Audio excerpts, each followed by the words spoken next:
On commence par la Gironde où le président historique socialiste Philippe Madrelle, en place depuis les années 70, ne se représente pas. Pascal Cagnato, vous êtes au Conseil général, beaucoup d'incertitudes pour ce scrutin en Gironde.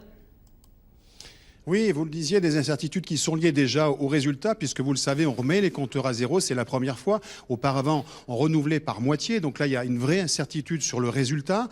Et puis, il y a aussi une certitude, c'est la retraite, vous l'aviez dit, de Philippe Madrelle, dont on connaît l'influence sur ce scrutin départemental. Il ne sera donc plus là, Philippe Madrelle.